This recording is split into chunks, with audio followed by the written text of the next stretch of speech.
Yo, what's good, y'all? Man, we got game theory, man. The games awards are wrong. Game of the year. You know what I'm saying? I ain't gonna lie. And on the game of the year, I was surprised Spider-Man didn't win. Spider-Man didn't win nothing. And it was all hyped up in the good way. You know what I mean? So I'm surprised they didn't win nothing though. But a lot of games won. But I'm surprised Spider-Man didn't win. But I mean, look, they made money off the copy. So you feel me? You can't win everything, but like it up, sub, and yeah.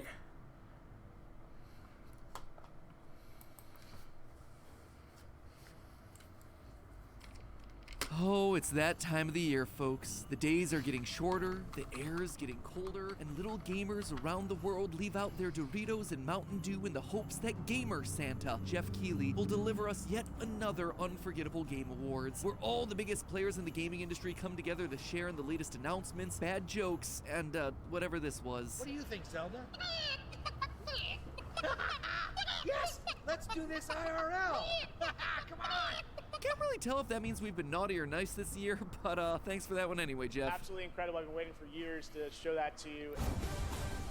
Oh yeah, little Hello, Internet. Welcome to Game Theory, the show that wanted to nominate you for Fan of the Year, but it's not a real category. Today we're talking about the Game Awards, that one time of the year where the biggest names in gaming descend upon Los Angeles' famous Nokia Theater, Microsoft Theater, Peacock Theater, to celebrate the year in gaming. And talk about a glow up, my friends. The Game Awards are truly the epitome of faking it till you make it. They started out back in 2002 as the Spike TV VGX Awards, and they looked a lot less like this. This is a show about bringing our community together to focus on something we can all agree on. There's nothing more powerful or more immersive than an extraordinary video game. And a lot more like this. We dress up like video game characters, and that isn't creepy at all. Cosplay rules. I'm gonna have sex with these guys tonight. It's like the show was aggressively determined to insult all the very people that they were hoping would watch it, in between bouts of laser battles against Samuel L. Jackson. But that's when host Jeff Keighley stepped in, took over, and rebooted the whole thing, delivering what's now the biggest night in gaming with over 100 million people tuning in to see. Yeah, everybody tuning in there. Like ain't like you just saw Twitch. Everybody was doing that. It was saying special awards or some shit. You know what I'm saying, on the category. Everybody was tuning in that. The winners, the losers, and the obligatory cringe. That's a good shelfie, my friend.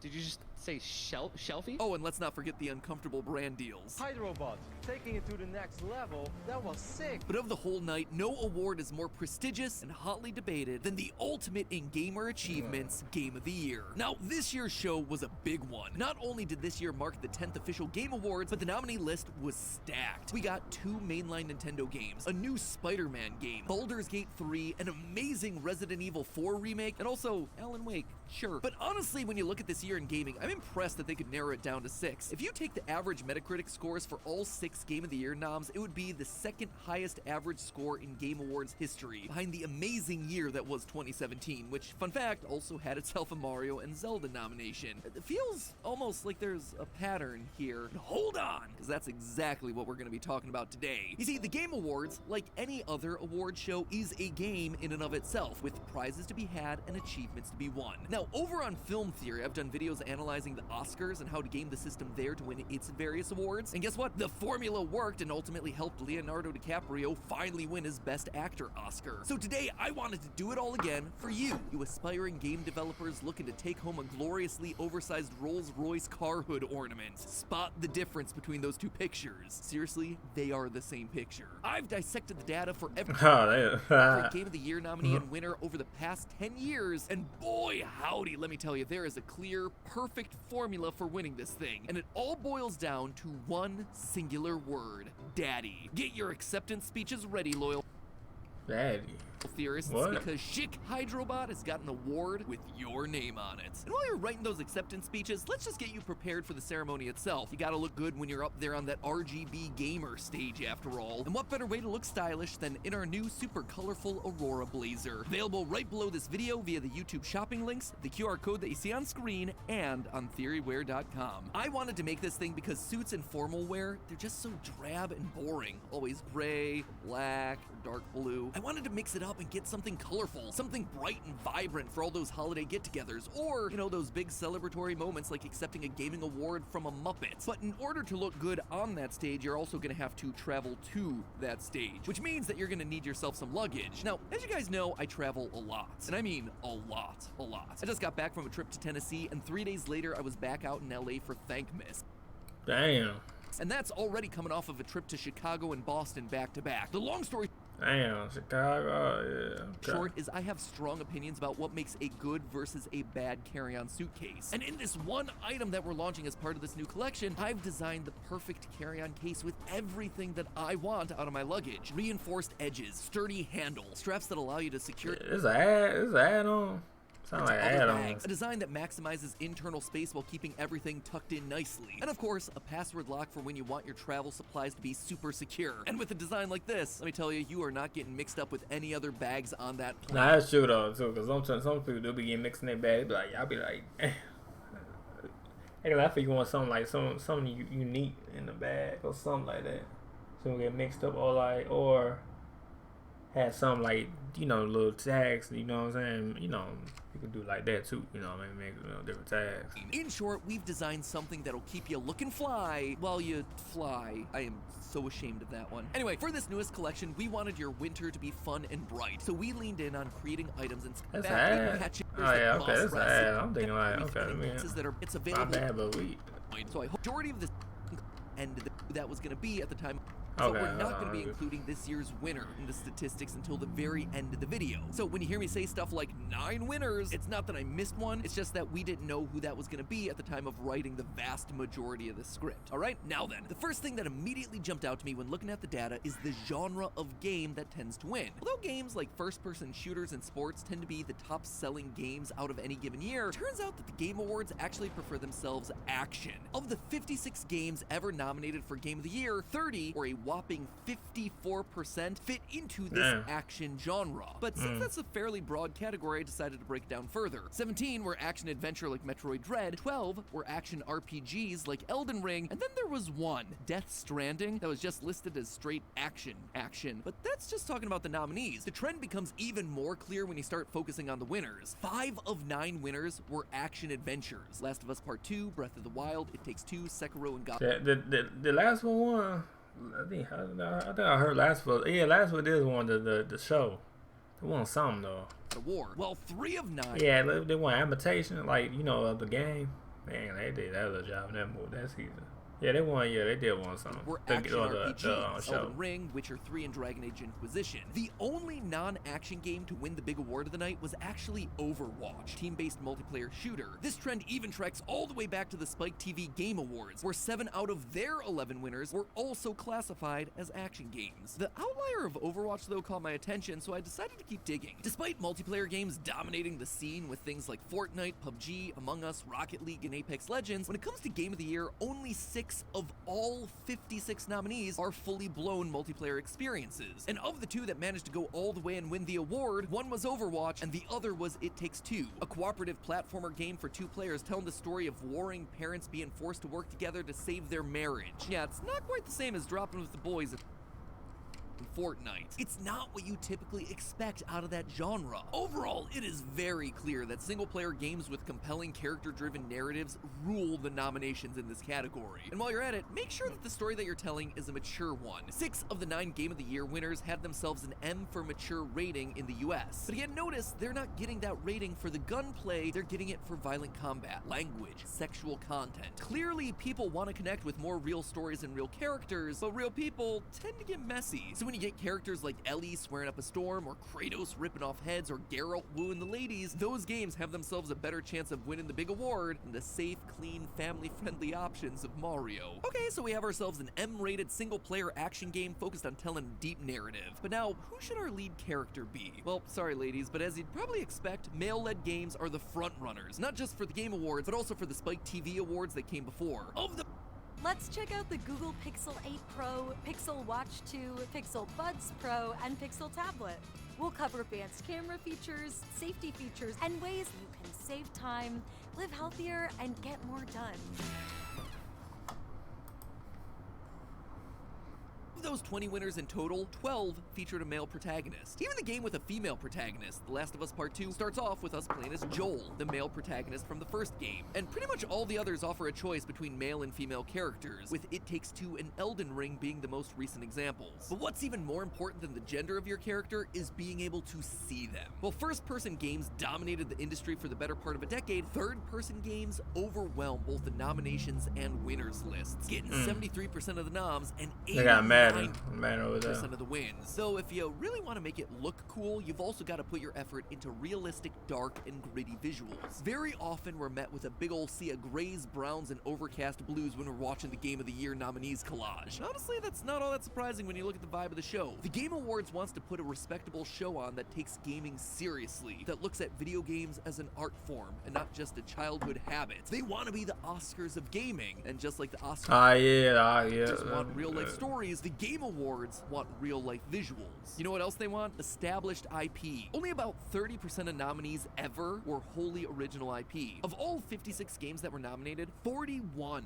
were prequels, sequels, spin-offs, or remakes. Just look at this year's nominees. Every single one is capitalizing off of a well-known brand familiarity. And honestly, it's not all that surprising. Humans are creatures of habit. We like what's familiar. But while being an established IP might help you get nominated, being a new IP actually boosts your chances of winning. 4 of 9 winners were coming from new IP. Though, to be fair, both Sekiro and Elden Ring were technically following very closely in the footsteps of the Dark Souls and Bloodborns that came before, so calling them new might be a bit of a stretch, just calling the numbers like I see them. Anyway, let's take a minute to recap. To win Game of the Year, you need a single-player action experience with a third-person perspective that has a mature story focused on a male lead coming from an existing IP, or at least something that feels very familiar. So now, let's talk about your release strategy. It turns out that while yeah, your game's important, when you release it may actually be just as important of a factor. You see, the Game Awards are always in early December, with nominations being squared away sometime in November. You might think that games should therefore come out just before November for the best chance. That's how other award shows tend to work. There's a recency bias amongst the voters. But with the Game Awards, it's not actually the case. If you truly want to springboard your game into Game of the Year consideration, you want to shoot for a spring release. Look at the previous Game of the Year winners and you'll see the commonality across their release dates. It Takes Two, Sekiro, God of War, Breath of the Wild, Overwatch, The Witcher 3, all of them released in March, April, and May. Elden Ring came out at the tail end of February, and The Last of Us Part 2 released June 19th, technically before the first day of summer, so slid right into that window. In short, spring is the prime window for getting Game of the Year consideration. Now at first, this seems random and arbitrary, but if you stop and think about it, it actually makes a lot of sense. 7 out of the 9 winners take more than 20 hours to complete. 4 of them clock in with playtimes between 40 and 60 hours. If you're they do be a lot. A 50-hour epic around nomination time, say like late September to November, people aren't going to have the capacity to really dive into your game fully. But if you release it back in the spring, then voters have all year to invest, to complete it, to develop opinions about your game, while having plenty of time to still focus on what they have to do in their day jobs. So there you have it, folks, the perfect guide for the perfect Game of the Year candidate. Just create a single-player, third-person action game with a well-established IP. Give players a male protagonist with a deep, mature story and realistic graphics. And then make sure that players feel like they've gotten a substantial experience, making sure that your game takes around 20 hours to complete, ideally closer to 40. And then make sure... Oh, yeah.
People that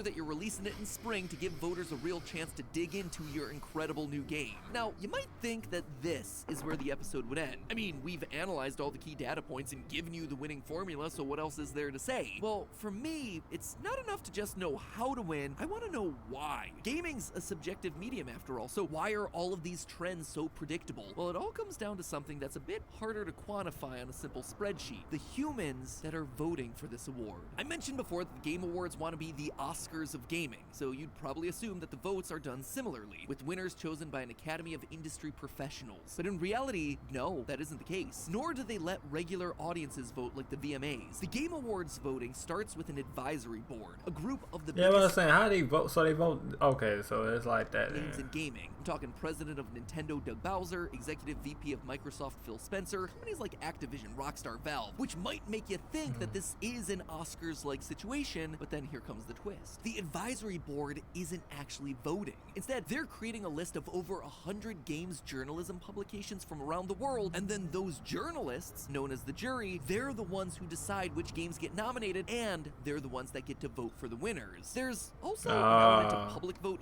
type shit here, but that only accounts for 10% of the final rankings. It's designed like this so it's not about what's popular, but what's truly considered the best by the people whose job it is to know these sorts of things. And when I saw that jury breakdown, suddenly every single element that we talked about today fell into place. Obviously, a lot of people who get into writing about games professionally did so because they grew up as gamers themselves. They grew up with video games in the 80s and the 90s. This means that the bulk of prominent games journalists are in their 30s and early 40s. They want games to have more mature stories because they themselves are more mature. Why's From Software games had such success with games like Elden Ring and Sekiro? It's a throwback to the good old days when games were harder, when there weren't checkpoints everywhere, when it was okay to die. Breath of the Wild, it was able to soar its way to a win not just because it was a great game, but because it was the perfect mix of a nostalgic IP from their childhoods put through a more modern, mature filter. Why are male characters so prominent in this winners list? Well, not only are there more male journalists in general, but do you notice anything specific about these characters? The majority of them are older men, usually about 30 plus, which means that these male journalists that loved gaming in the 80s and 90s are now playing as characters that they identify with. Men who are their age or just slightly older. Men who might be starting to feel past their prime, but who are still kicking butt and taking names. And it's not just age that's a factor here, it's also responsibility. Past winners like God of War, It Takes Two, Sekiro, all of them have lead characters that aren't just men, but fathers, or father-like figures. Sorry, internet, I know a lot of you have a thing for mommies in gaming these days, but it turns out that to win Game of the Year, it's all about that big daddy energy. Kotaku actually dubbed the phenomenon this dude crazy, man. This dude crazy. the daddening of video games. And we're seeing it more and more lately because journalists and developers have grown up. They're starting families of their own, which means that they're incorporating those experiences into their work and identifying with the stories that are being told there. And when your voters are parents, it's gonna affect all the other criteria too. Being a parent puts a huge limitation on your time. When you have to do your job and then you also need to do the parent-partner thing, that means that you have less time to sit down and play games, which is why I suspect single-player action games are dominating the awards. Action games, specifically action-adventure games, tend to have much clearer and straightforward narratives, with more linear levels and missions. It makes it easier to just sit down and do one level, making you feel like you accomplished something in the game, getting a nice hit of dopamine, but then being able to move on to whatever normal adulting stuff you gotta do. You might think that this flies in the face of longer games being more successful, but actually the two are very closely tied. Remember, with bigger, longer, more open games, that means more collectibles, more side quests, more easy things that are measurable and quick to do. Plus, if your time's limited, you don't necessarily want to have to pick up a new game every few weeks and learn a bunch of new controls or mechanics. Having one 50+ hour game means you can just keep chipping away at it bit by bit over time, while still feeling like you're getting something out of it. Again, explaining why spring releases are doing a lot better than fall and winter ones. Also, as adults, your time's limited. It's difficult to coordinate with your friends who are also busy with their own personal lives. As such, multiplayer experiences are just gonna be significantly less fun because you're playing online with a bunch of randos. And there you have it, loyal theorists. Not only do you know how know to win the Game of the Year, but now you understand why you can win the Game of the Year. The key thing above all else is to understand your audience and tailor the experience directly to them. Build a single-player, third-person, M-rated, dark and gritty action game that takes itself seriously. Give people a chance to explore a deep and rich world from their childhoods. Make sure the main character is a middle-aged man with some real dad energy that you'll be spending the next 40 hours with. And finally, remember to release it in the spring so that the journalists and parents actually have time to play the darn thing. Now go forward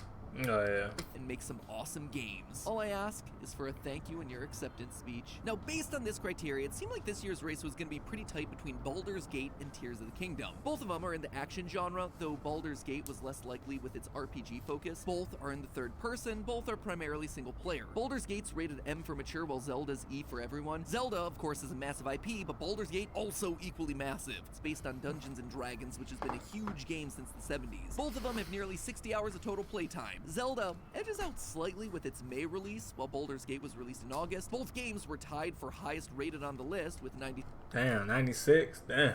6%, and both of them offered male protagonists, though neither of them necessarily gave off a whole lot of dad energy. That said, it wasn't all that surprising when Timothée Chalamet announced that Baldur's Gate 3 was officially the 2023 Game of the Year winner. I guess that M rating for being able to have relations with a bear really helped to carry this one over the finish line. Though when what? I saw that on Twitter. I was like, what's going on? I saw it on Twitter though. The director of a game shows up to your award show in a suit of armor, yeah, probably deserving of the dub. Oh wait, nope, never mind. Definitely goes to Flute Guy. Flute Guy, you are the 2023 Game of the Year winner, at least as far as I'm concerned. But hey, that's just a theory. A game theory. Thanks for watching. Anyway, man, like it up, sub, man, hit the bell if you're new. Let me know what y'all think in the comment down below about the Game Awards. Let me know comment below y'all watch the Game Awards. I ain't really watched like that. I saw like a little bit, but I ain't really watch it. I just looked on Twitter. Heard Spider-Man wasn't awarded. It was like a lot of stuff going on, but I heard a little something. But you know, but yeah, like it up. So let me know what y'all think about the video. And yeah, peace.